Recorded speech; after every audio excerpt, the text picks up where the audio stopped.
नमस्कार, आप देख रहे हैं न्यूज फ्लैश में हूं आपके साथ दिनेश प्रतिहार। राजस्थान की राजनीति में 2020 में मचे सियासी घमासान का एक और अध्याय खत्म हो गया है। तत्कालीन मुख्यमंत्री अशोक गहलोत द्वारा सचिन पायलट और अन्य लोगों पर लगाए गए सरकार गिराने और विधायकों की खरीद फरोख्त के आरोप पूरी तरह से फर्जी साबित हुए हैं। राजस्थान हाईकोर्ट ने स्पेशल ऑपरेशन ग्रुप और एंटी करप्शन ब्यूरो की जांच के आधार पर सचिन पायलट, भरत मालानी और अशोक सिंह को क्लीन चिट दे दी है। कोर्ट ने एसीबी की क्लोजर रिपोर्ट के स्वीकार कर लिया है, जिसमें कहा गया कि इन आरोपों के समर्थन में कोई ठोस सबूत नहीं मिला है। दरअसल 2020 में राजस्थान की गहलोत सरकार ने दावा किया था कि सचिन पायलट ने बीजेपी के साथ मिलकर उनकी सरकार को अस्थिर करने की साजिश रची थी। आरोप था कि पायलट और उनके सहयोगी विधायकों को पैसे का लालच देकर खरीदने की कोशिश कर रहे थे। 10 जुलाई 2020 को एसओजी ने उदयपुर के भरत मालानी और अशोक सिंह को गिरफ्तार किया था।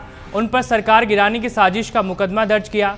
बाद में सचिन पायलट को भी इस मामले में आरोपी बनाया गया था, जिसके बाद उन्होंने गहलोत के खिलाफ खुली बगावत कर दी थी।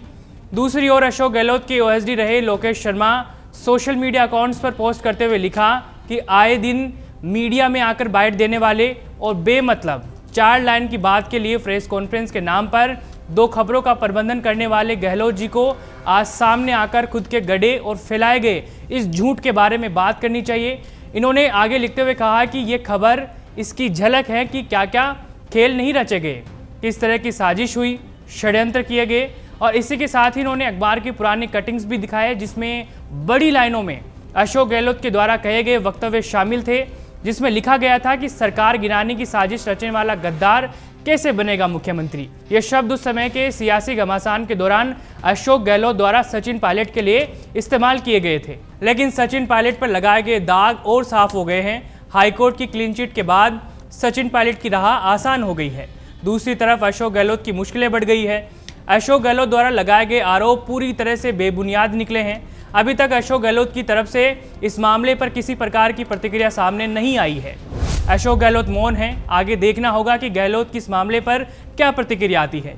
आगे के लिए मुझे दीजिए इजाजत। देखते रहिए न्यूज़ फ्लैश। नमस्कार।